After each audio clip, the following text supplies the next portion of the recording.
esta noche nos reúne a la ponencia titulada ¿Qué es un semillero de investigación? A cargo de la universitaria Nicole Eco Sánchez, quien es estudiante del sexto año de medicina de la Universidad Nacional de Trujillo, fiscal Sociamund 2025, secretaria Sociamund 2024, coordinadora de cursos CPC 2024, autor expositor del segundo puesto en la categoría Trabajos de Investigación en la 27ª Jornada de Investigación 2024, autor expositor del segundo puesto en la categoría Protocolos de Investigación de la misma jornada en el año 2025, coautora del tercer puesto en la categoría Trabajos de Investigación, tercer CSP 2024 y miembro de Nova Evidence Research Group. Buenas noches, Nicole. Buenas noches, Almendra, muchas gracias por la presentación. Buenas noches con todos el día de hoy. Voy a pasar a compartir diapositivas. Espero que me confirmen si es que se logra observar.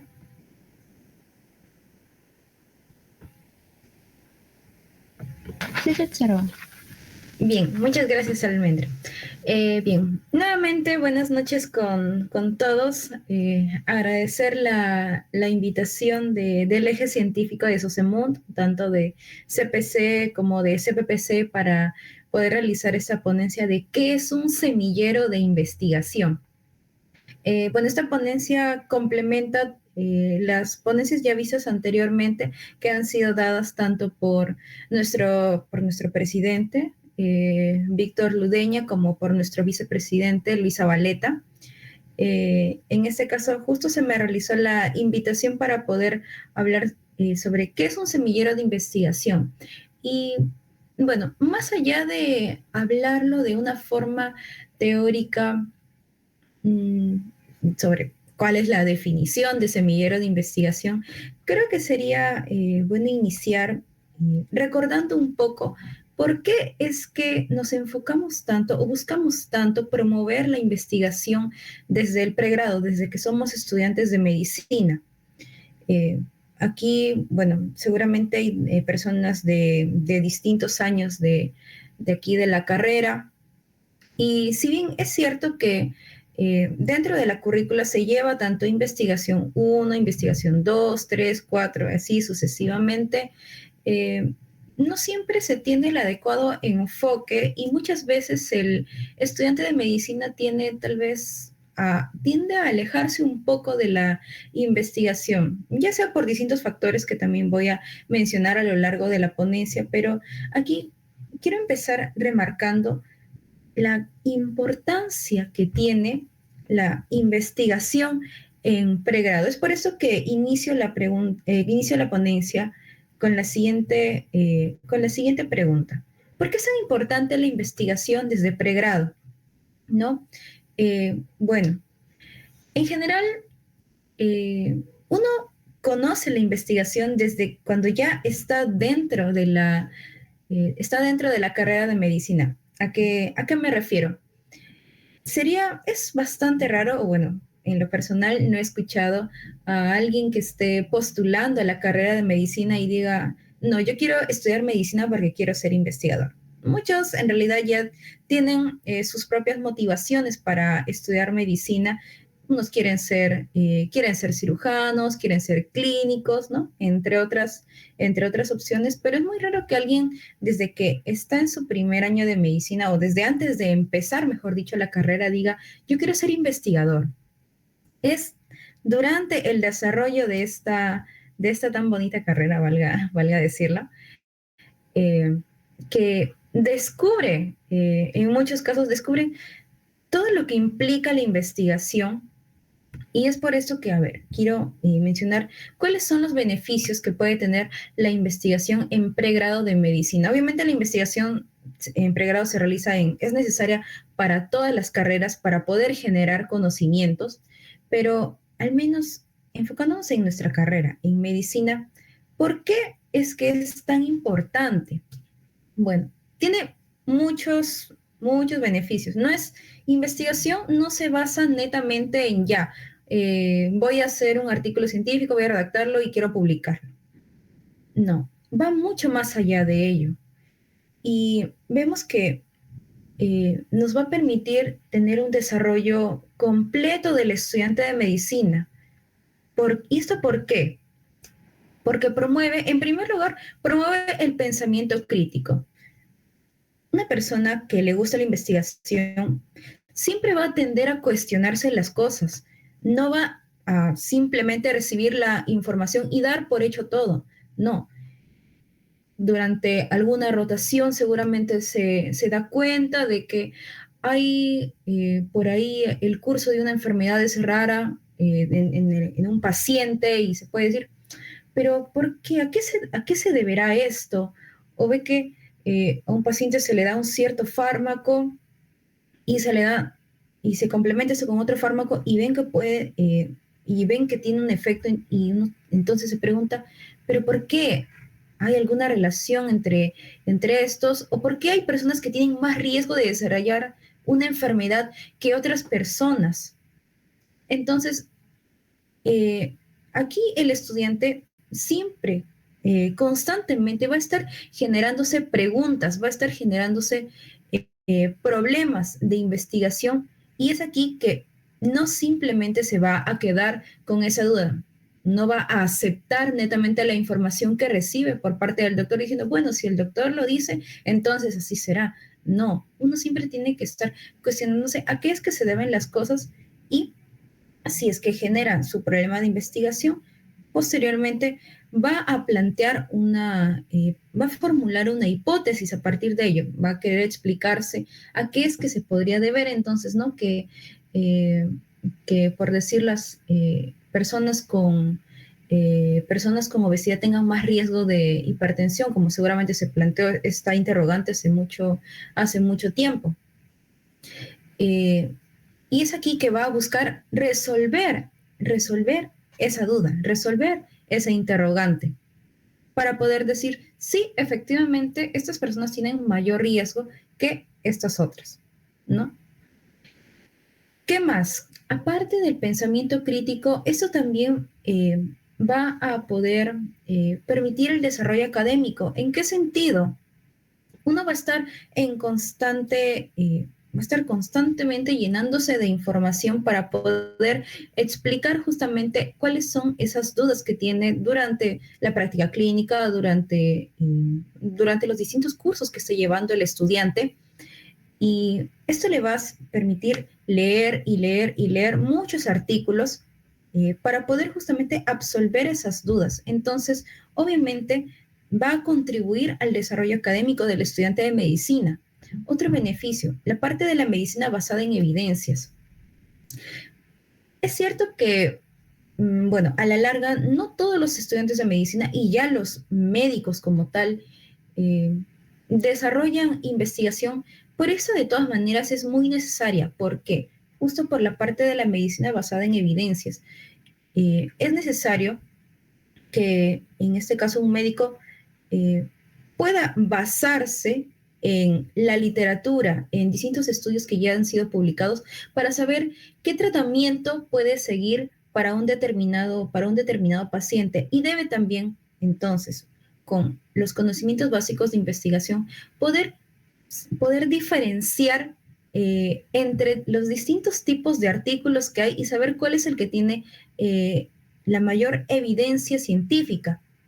Va, en este caso, poder saber que la eficacia y seguridad de un medicamento que haya sido reportado en una revisión sistemática y metaanálisis va a tener mucha mayor certeza, un mayor grado de evidencia que si encuentra el mismo fármaco, pero que se ha encontrado que tiene efecto, pero en un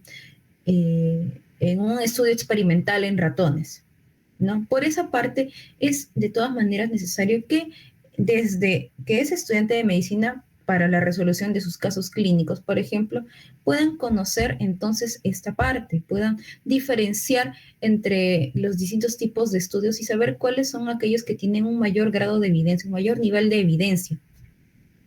Habilidades comunicativas. ¿Y esto por qué? Bueno, la investigación no es netamente sentarse a desarrollar ya me surgió esta idea, busco información, hago mi artículo y listo. No, hay distintos tipos de investigación. Está tanto la investigación observacional como la investigación experimental. En muchos casos va a implicar también que aquí el investigador realice encuestas, haga trabajo de campo. Obviamente va a requerir de habilidades comunicativas con los participantes de un cierto estudio y no solo eh, estas habilidades se van a reflejar durante la realización de la investigación, no, sino que también, y como bueno, seguramente muchos han escuchado, anualmente se realizan jornadas, congresos científicos en los cuales los estudiantes netamente de estudiantes de medicina, los estudiantes de medicina van y exponen sus protocolos de investigación, sus trabajos, sus reportes de casos clínicos. Entonces, obviamente se va a requerir de habilidades para poder dar a conocer cada uno de estos trabajos, ¿no? De investigación, para poder defenderlos ante distintos jurados y para poder también conocer a otras personas que también obviamente les guste la investigación. Lo bueno de estos eventos científicos es que reúne a un gran número de estudiantes de medicina que, ¿qué es lo que tienen en común? Pues justamente la pasión por la investigación. Y esto complementa a justo el quinto beneficio que quería mencionar, que es la red de contactos. Este tipo de eventos científicos eh, permite justamente conocer a otras personas que tienen la misma pasión, en este caso por la investigación. Y no solamente a estudiantes, sino también poder conocer a doctores que, por ejemplo, hayan sido sus jurados durante estos eventos científicos, cosa que ya por ahí queda el contacto y si es que surge alguna duda, uno puede llegar a consultarle o quién sabe, ¿no? Que en un futuro solicitarle que también llegue a ser su asesor de tesis. Y es aquí que llego a el sexto beneficio que quería mencionar, que en realidad hay muchísimos beneficios más, pero quise plasmar al menos estos seis principales. Y es que a lo largo de toda la carrera, durante los 6 años y bueno, después el internado, eh, en distintos cursos, en distintas asignaturas, se le va a solicitar al estudiante de medicina que haga ya sea una monografía, un, una monografía, una revisión narrativa, un reporte de caso, distintos tipos de estudios, ¿no? Pero al final, durante su quinto y sexto año, al menos en el caso de la Facultad de Medicina de la UNT, en el quinto año se le va a solicitar que elabore su proyecto de tesis y ya en sexto año lo ejecute para poder sustentarlo. Y es aquí que ya muchos llegan, ¿no? Diciendo, ya durante todos mis primeros años en mis clases de metodología de la investigación, no, que no me gustaba o les aprovechaba para dormir, pero justo llega el momento de la tesis y es aquí que ya todos se alarman, porque se dan cuenta que los conocimientos que adquirieron netamente con las clases no fueron del todo suficientes y hay que reconocerlo.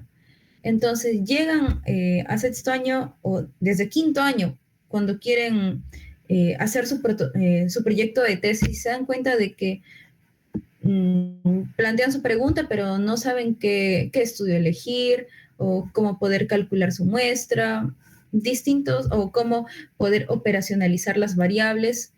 Y es aquí que uno ya sufre, y sobre todo también para la parte ya de la ejecución, porque si no se plantea un buen proyecto de tesis, entonces va a ser mucho más complicado poder ejecutarlo de la forma correcta. Entonces, sí, durante toda la carrera vamos a ver investigación, obviamente, y es en este punto en el cual uno, pues, sí es que aprovechó, eh, aprovechó sus clases o distintos cursos extracurriculares para poder complementar sus conocimientos en investigación, pues le va a ir bastante bien. Pero si es que no, aquí es que va a requerir ayuda. Entonces, pero si se habla de que la investigación es tan importante y de que tiene muchos beneficios para el estudiante de medicina, eh, ¿por qué es que no todos realizan investigación? Porque la verdad es que seguramente consultándolo con amigos, al menos también en lo personal, yo a veces hablo con amigos y no, todos me dicen que no, que investigación de lejitos nada más. Pero ¿a qué se debe esto? ¿Cuáles son las barreras para poder realizar investigación en el pregrado? Y no solo va por el tema de que no les gusta investigación, sino que ha habido por ahí una causa, algún hecho de fondo que haga que los alumnos tengan cierta repulsión a la investigación. Y eso es lo que quería mencionar viendo unos estudios tanto en otros países como estudios nacionales. ¿Cuáles son entonces, por ejemplo, aquí un estudio, ¿no?, de exploración de los factores asociados con la participación en la investigación de estudiantes universitarios de la Facultad de Medicina y Ciencias de la Salud de la Universidad de Ruanda? Se buscó evaluar entonces cuáles son aquellos factores, valga la redundancia, que se asocian a que los estudiantes de medicina participen o no, hagan o no investigación. ¿Y qué es lo que se encontró? Que de todos esos posibles factores, el conocimiento inadecuado de los procesos de investigación y la falta de mentores fueron las principales barreras para la participación en la investigación, en porcentajes de 48 y 40,2% respectivamente. ¿Eso qué quiere decir?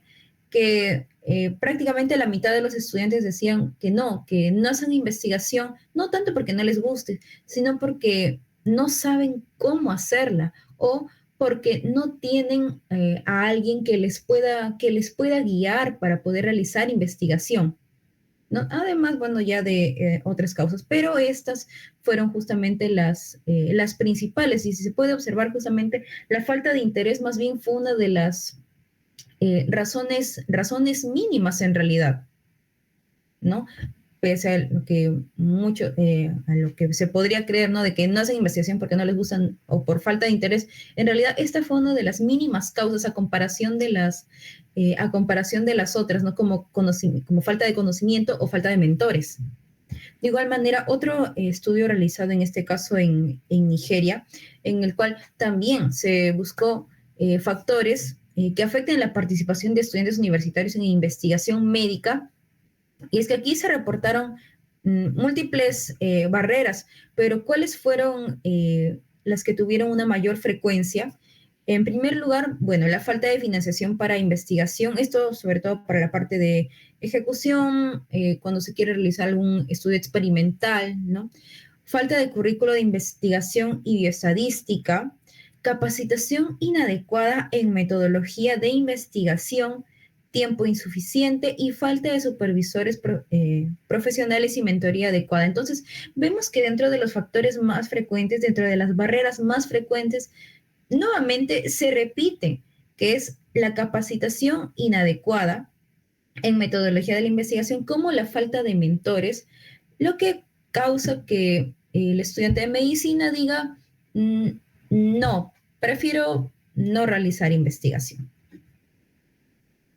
Y un estudio también que me llamó bastante la atención, un estudio nacional que es antiguo, la verdad, es bueno, realizado en el 2011, publicado en el año 2013, pero que evaluó también factores asociados tanto al nivel de conocimientos y la actitud hacia la investigación en estudiantes de medicina del Perú. Se realizó en 17 facultades de medicina de todo nuestro país. Bueno, actualmente hay muchas más.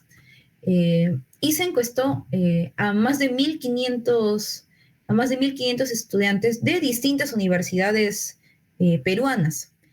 Y dentro de las características, ¿qué es lo que se encontró en todos estos estudiantes? Eh, en primer lugar, y se encuentra aquí resaltado en este cuadrito de rojo, es que y aproximadamente el 66% de los estudiantes no llevaban ningún curso extracurricular de investigación. ¿Qué quiere decir? Que netamente llevaban sus cursos que comprende su currícula En nuestro caso, por ejemplo, desde primer año, cultura investigativa, luego investigación 1, investigación 2, investigación 3 y así. Pero nunca vio ningún curso extra. Y fue la minoría más bien que vieron cursos ya sea de metodología de la investigación científica, de estadística, de redacción científica y lectura crítica. Fueron en realidad de estos tres últimos los porcentajes menores. Vemos también que solamente el 16% de los encuestados, de todos estos estudiantes de medicina, pertenecían a algún grupo de investigación versus el 83% que no lo hacía.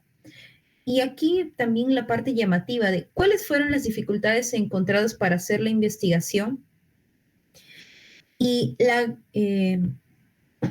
y al menos la mayor frecuencia de dificultades para hacer investigación fue tanto el desconocimiento de programas estadísticos, este fue el que estuvo a la cabeza, como la selección de las pruebas estadísticas.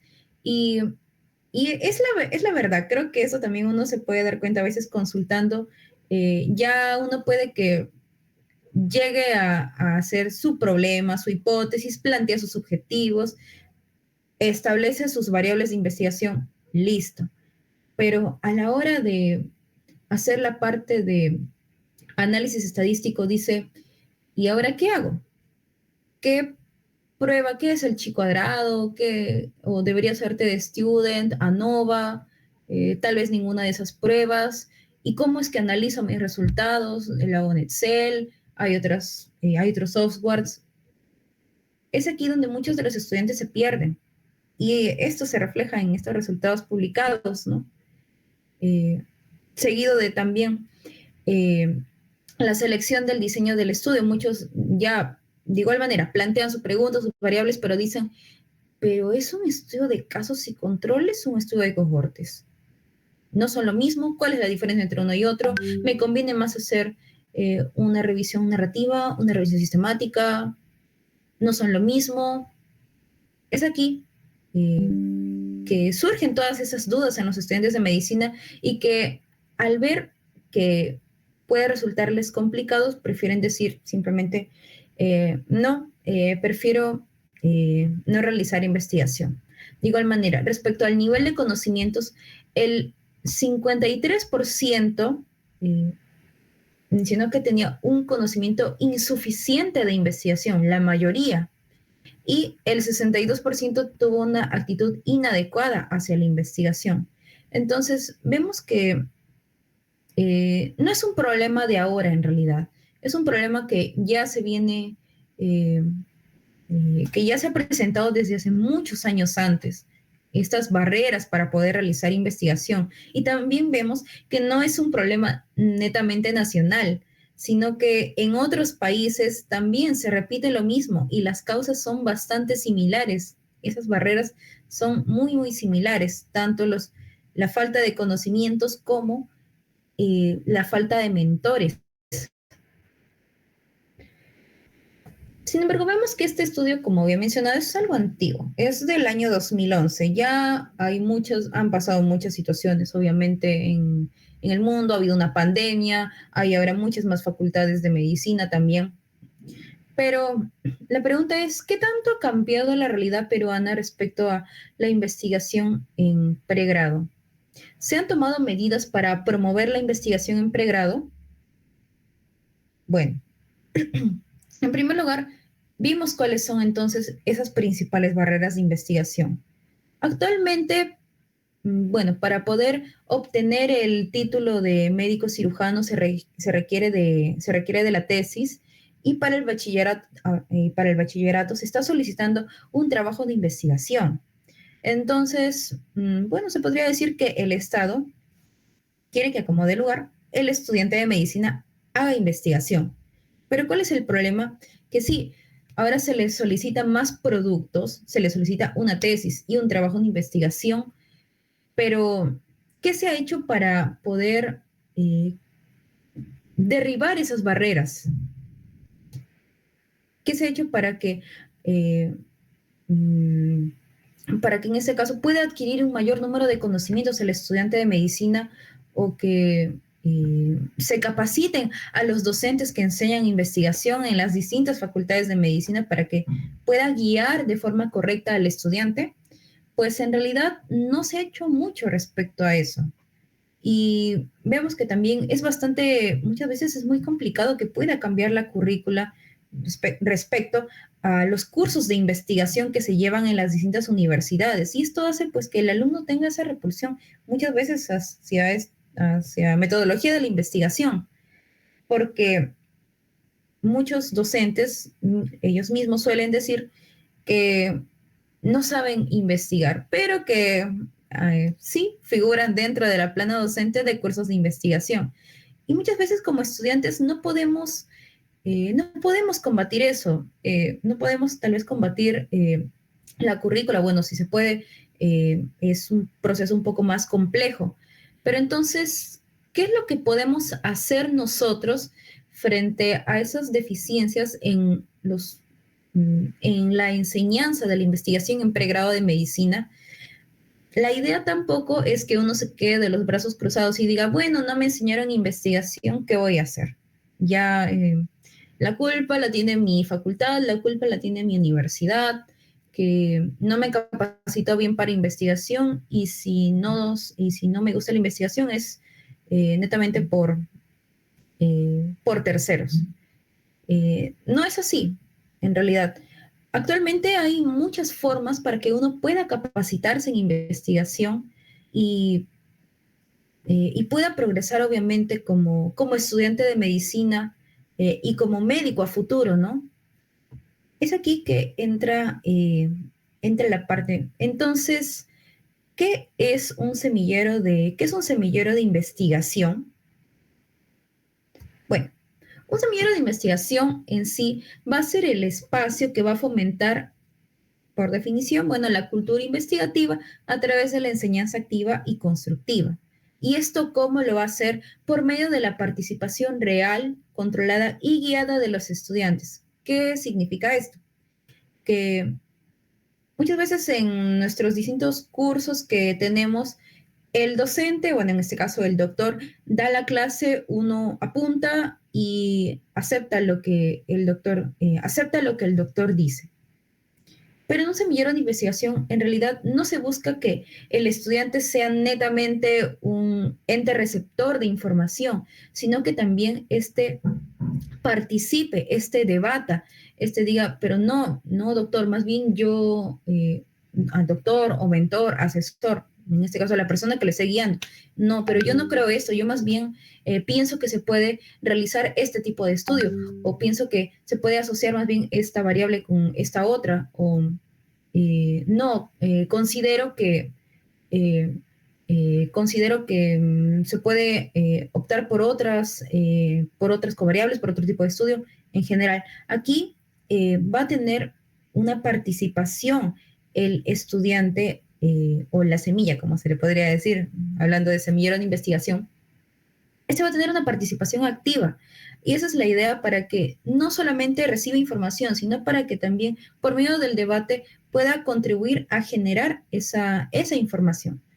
Y además, este semillero de investigación, si bien tiene ese nombre, no solo va a contribuir a formar en investigación, no es netamente lo único que busca un semillero, sino más bien la interacción entre profesores, investigadores y estudiantes, poder fortalecer bueno, la excelencia académica por medio de la ganancia de conocimientos y de la creación también de conocimientos tras la investigación, el desarrollo social, ya que obviamente se van a requerir eh, formas para poder expresar su idea o para poder, a veces es complicado, pero decirle al docente que puede que esté equivocado, pero darle la solución, ¿no? Y obviamente contribuir al progreso científico por medio de la generación de la generación de evidencia, de la generación de información. Esto creo que a la larga suele ser algo bastante bonito, ya que por medio entonces de la investigación, uno no solo se va a quedar con lo que aprende, sino que va a ser capaz de generar información por medio de distintos estudios, ya sean observacionales, experimentales, pero va a poder eh, contribuir a esa literatura haciendo investigación, generando conocimientos. Y eso es creo que lo que uno también pues eh, debe apuntar, ¿no? Que esta información llegue a la mayor cantidad de personas posibles, para obviamente dar solución a problemas, porque recordemos que la investigación surge a través de un problema de investigación, que probablemente alguien en un futuro también tenga esa duda y cuando busque, puede que ahí encuentre el artículo en este caso, de ustedes como autores y tenga entonces la solución a su duda. Eh, y quiero justamente continuar esta parte de la ponencia con ya una experiencia personal. Eh, eh, Muchas veces tal vez uno se cuestiona cuándo es el momento propicio para empezar a investigar. O si dice, pero yo ya estoy en quinto año. No, bueno, yo ya empecé ciencias clínicas, yo estoy en cuarto año, estoy en quinto. Yo creo que mejor ya es tarde, ya no. Eh, en realidad, depende mucho de uno eh, cuándo empezar y, bueno, simplemente quiero dar el mensaje de que en realidad no es tarde. Bueno, en lo personal, eh, yo empecé justamente en todo este camino de la investigación gracias a un semillero de investigación que se realizó en el 2023. Yo actualmente estoy en sexto año de medicina. En ese entonces me encontraba en el cuarto año de la carrera, a mitad de cuarto año ya. eh, Siempre...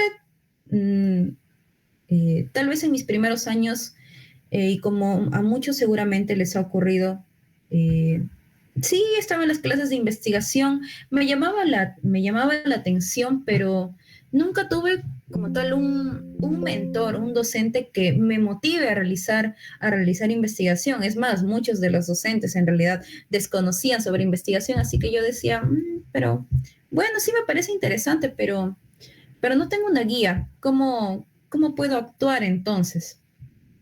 Yo no, eh, yo no acudí en realidad a una charla que hayan realizado Sosemón. Sé que sí hubieron cuando yo estaba en primer año, pero bueno, eh, no llegué a entrar. eh, y y justo se dio la oportunidad de que vi la publicación, en este caso de que se realizaba un semillero de investigación en modalidad presencial y que incluía además, dentro de toda su programación, un curso taller de bioestadística. Y sí, esta parte justo me había llamado la atención, la parte de bioestadística, porque es lo que consideraba hasta el momento la parte más complicada en investigación, ¿no? Saber qué prueba estadística utilizar para para aceptar tu hipótesis, ¿no? Y a veces es complicado por temas de horarios muchas veces, ¿no? Obviamente hay que priorizar la parte académica. Somos estudiantes y debemos priorizar los cursos que tengamos, ¿no? Dentro de nuestros respectivos años. Eh, pero eh, a veces yo decía, pero pucha, los sábados, yo hasta ese momento tenía la idea de que no, yo de lunes a viernes netamente me voy a dedicar a hacer mis tareas, mis trabajos de los cursos que tuviera, ¿no? En ese entonces, y fines de semana ya no hacía nada. Cuando vi la publicación de este curso, de este semillero y taller de bioestadística, dije, pero son los sábados y son presenciales. Aquí es que muchas veces cuesta dar el paso, obviamente, ¿no? Dije, pero y si no logro ser capaz tal vez para aprender lo que se necesita, o si yo decía, no, pero qué vergüenza, yo estoy en cuarto año, van a ir chicos desde primer, segundo año, yo voy a ser una de las mayores ahí, o no, ellos ya tienen experiencia en investigación y yo voy a llegar sin saber nada, netamente con lo que había aprendido en investigación uno, 2.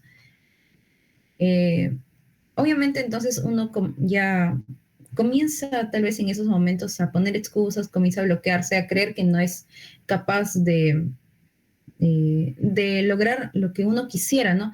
Pero bueno, también gracias a la influencia de mis amigos, ellos me dijeron, pero anímate, si es lo que te gusta, si te gustaría aprender eso.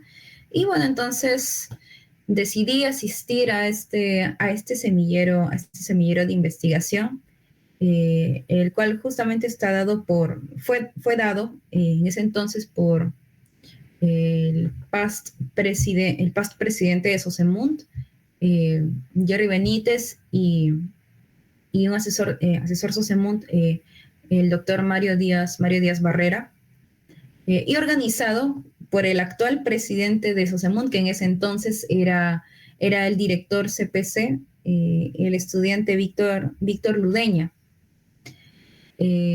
Bueno, como él era de mi año, también me animó a que vaya, y también estaba ahí también semana tras semana diciéndome no faltes, no faltes, no faltes.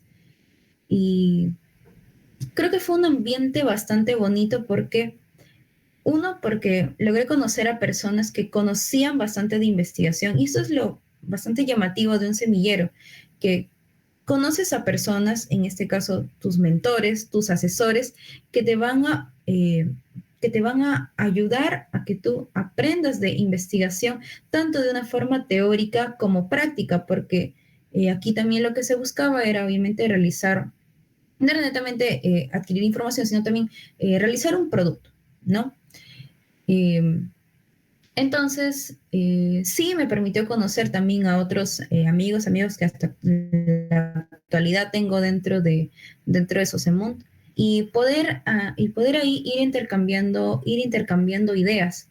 Y esto en realidad yo siempre lo digo que estoy muy agradecida por este curso taller de bioestadística que fue en el 2023, que nuevamente se realizó en el 2024, y espero también se realice este año, porque sí, la verdad me abrió muchísimas puertas, y eh, me permitió obviamente estar aquí con ustedes dándoles esta ponencia que obviamente me hubiera gustado tal vez yo decía cuando conocí a Sosemund, es como no los hubiera conocido antes. Es como no hubiera estado tal vez desde primer, segundo año, podría haber adquirido más conocimientos, pero la idea es también aprovechar la oportunidad que uno tiene. Y más bien me decía, pero qué bueno que los conocí ahora. O mejor dicho, felizmente los conocí. Si no hubiera ido tal vez a ese curso, mmm, no, no habría podido descubrir ese gran gusto, esa gran pasión por la investigación que, bueno, hasta la actualidad he logrado ir desarrollando. Y, y este tipo de espacios, por eso que quiero mencionarles, ¿no? Aprovechen todos los cursos, todos los talleres que realicen, en este caso nuestra Sociemund, nuestra sociedad científica. También hay cursos que se realizan a nivel nacional, enfocados en distintos puntos de investigación. Créanme que si les llama por ahí la atención la investigación, el meterse en uno de estos cursos, de estos talleres, de estos semilleros, eh, les va a abrir, de verdad, les va a abrir muchísimas puertas, va a ser bastante beneficioso. Obviamente tal vez al principio puede ser un poco costoso porque dice, pero no tengo tiempo, pero a la larga les va a ayudar muchísimo en lo personal, después de que justamente entré a este curso taller. Pude adentrarme un poco más en Sosemund, ya sea entrar a la junta directiva, y al siguiente año, a inicios del 2024, poder participar en una jornada científica regional norte como expositora. O sea, algo que obviamente 6 meses antes no como hubiera imaginado estar exponiendo en ese momento en Chimbote, y luego al siguiente año, este año, nuevamente poder participar en este tipo de eventos científicos que obviamente uno tal vez no lo espera, pero las oportunidades se presentan. Y eso es lo que quiero rescatar al menos de esta ponencia, que eh, uno no se debe quedar netamente de brazos cruzados. Si dice, no, no me enseñaron bien investigación, entonces hasta ahí nada más. No, buscar siempre generar oportunidades y adquirir esa información por sus medios, ya sea algunos sean autodidactas o por los cursos extracurriculares que vean que se presentan. Sin temor alguno, anímense a participar en cada uno de esos semilleros, porque van a ser muy beneficiosos para ustedes.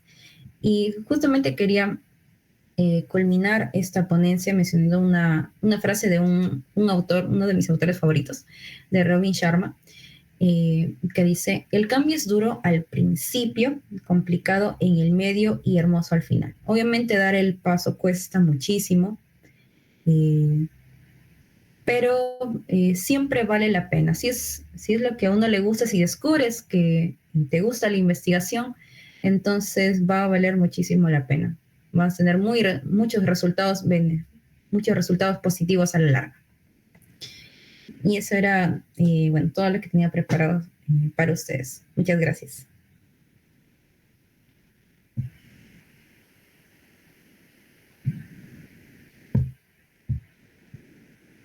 Muchas gracias, Nicole.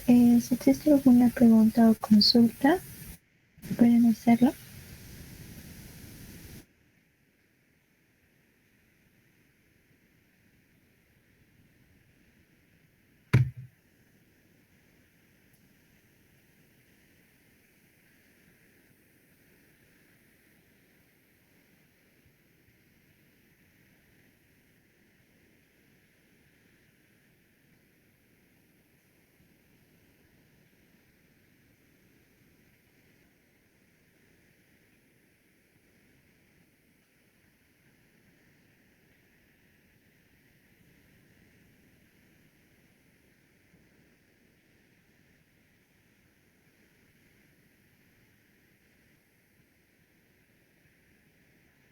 Muchas gracias, Arelis.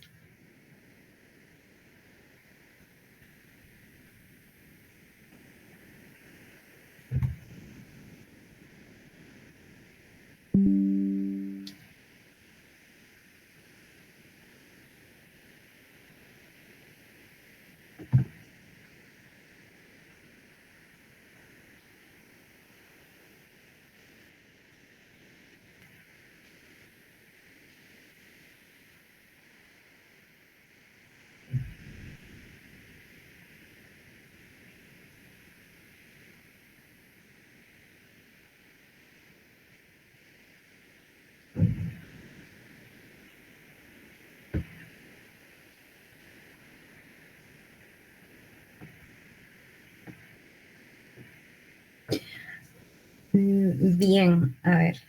¿Qué mito sobre la investigación considera que es falso y que impide a muchos animarse a investigar? Eh, bueno, lo que más en realidad he escuchado es que muchos suelen decir que la investigación en realidad no sirve. Si yo no voy a ser investigadora, entonces, ¿para qué voy a investigar? Dicen, ¿no? No, dicen, yo entiendo que otras personas ya sí quieren dedicarse a eso y ya, pero que ellos investiguen. Yo no tengo por qué saber investigación, suelen decir, si yo no me quiero dedicar a la investigación.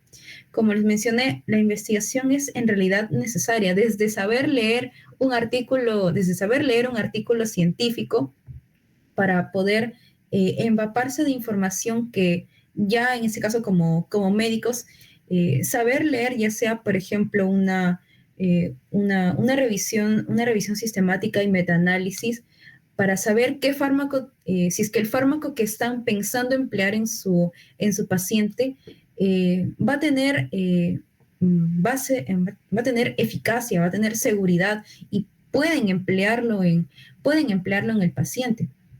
Bueno, otro de los mitos diría es que muchos ven en realidad también a la investigación como una hasta podría decirlo, aunque suene un poco feo, una pérdida de tiempo, porque dicen, no, pero mm, eh, pero aparte, ¿no? Aparte dicen, ¿para qué? Si es que no me voy a dedicar a investigación, entonces, ¿para qué pasar horas y horas capacitándome, ¿no? ¿Por qué acudir a un taller un sábado toda la tarde? Podría pasármela descansando, podría pasármela bien, bueno, haciendo deporte, viendo una película o estudiando inclusive, ¿no? Dicen, entonces, eh, demasiado esfuerzo, prefiero no, prefiero evitarlo. Eh, y creo que en realidad esa parte es lo que no obviamente se enfocan en ese momento y no en no el impacto que puede llegar a tener este tipo de cursos, este tipo de semilleros en un estudiante de medicina.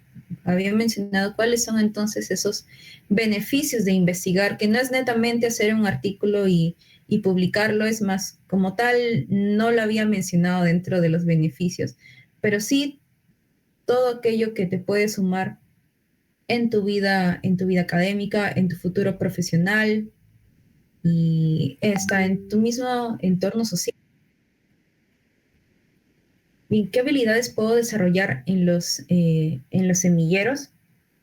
Bien, eh, en primer lugar diría que la comunicación, en primer lugar, perder el miedo a defender tu idea.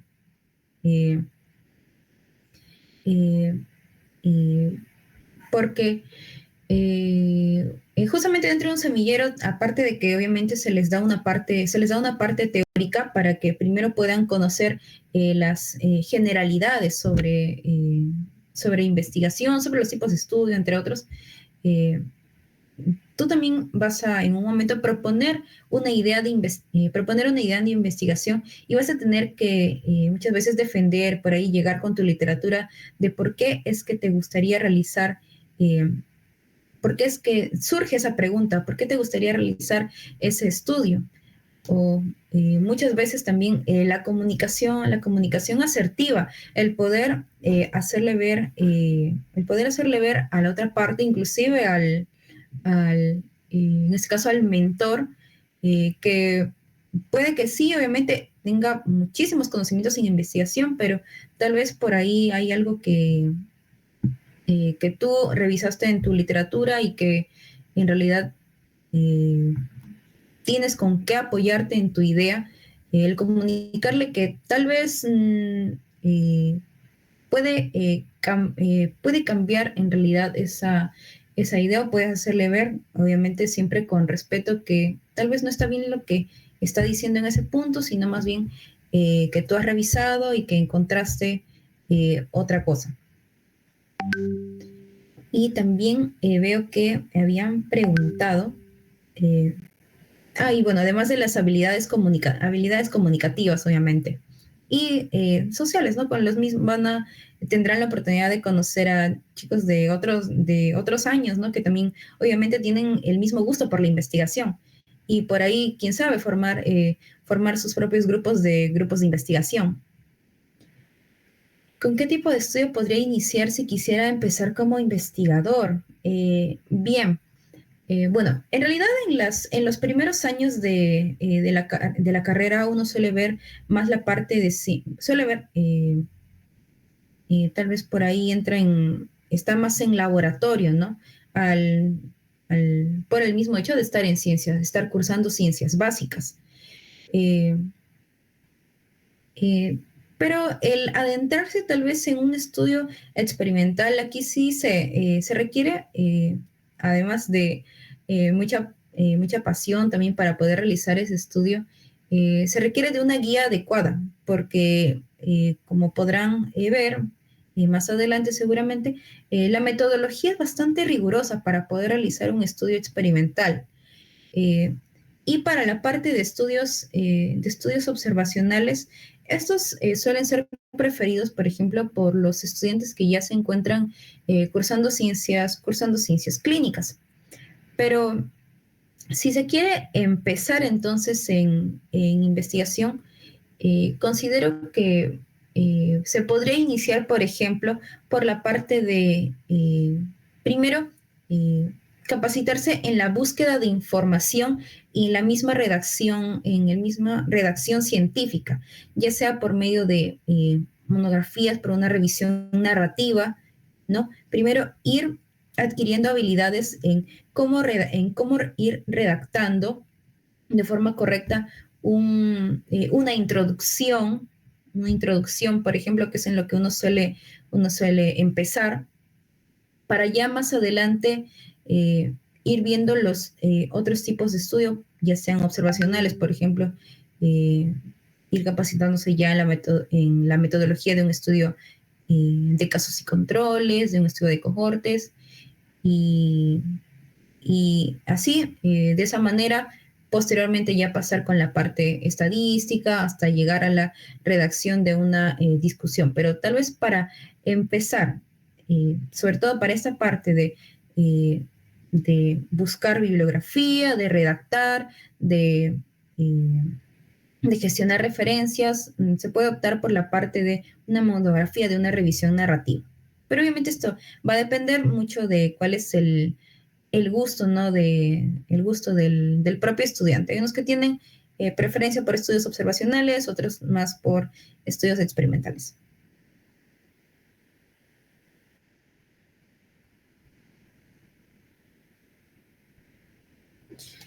Bien. En realidad, eh, a ver, por mi propia experiencia, ¿qué es lo que suelen hacer aquí? No es que tú vas a estar en un grupo si se forman así grupos de investigación en un semillero, en realidad como suele ser, eh, que obviamente se dictan clases teóricas, pero también hay una parte práctica en la cual un cierto número de asesores va a guiar pequeños grupos de investigación. Entonces, no es que en un grupo somos, por decir, tres personas y yo le digo a una de las personas, ya, tú vas a plantear la idea. No, la idea es que todos puedan llegar con una idea de investigación y dar a conocer su punto de vista, poder entonces proponer estas ideas para realizar un producto o inclusive más productos.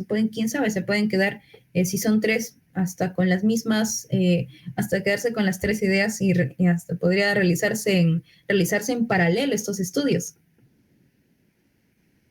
Pero la idea es que no se quede netamente en una parte teórica. Los conocimientos, si es que no lo aplican, uno se va a olvidar. Y la mejor forma, yo diría, en realidad, de aprender investigación, después de haber recibido, claro, una base, es realizando investigación, realizando un protocolo, ahí mismo con tu asesor, con tu mentor. Él te puede ir corrigiendo, te va a decir, no, pero aquí en este cuadro de operacionalización de variables no se hace así, o o el diagrama de la ejecución de la ejecución del proyecto tal vez no tiene por qué ser así, se puede hacer de esta otra forma, o la introducción no tiene por qué incluir este punto, más bien te recomiendo que empieces ya sea por el mismo problema de cómo es que surge tu idea, seguir con la parte tal vez más epidemiológica y así. Entonces, claro, uno puede tener, digamos, ya la introducción, busca presentar el tema, tal, pero hasta que no hagas una introducción, ahí te vas a dar cuenta que recién como tal vas a eh, poder, poder aprender qué es lo que debe incluir una correcta introducción. Y así con cada una de las partes del artículo científico y bueno, las variedades del mismo, ¿no?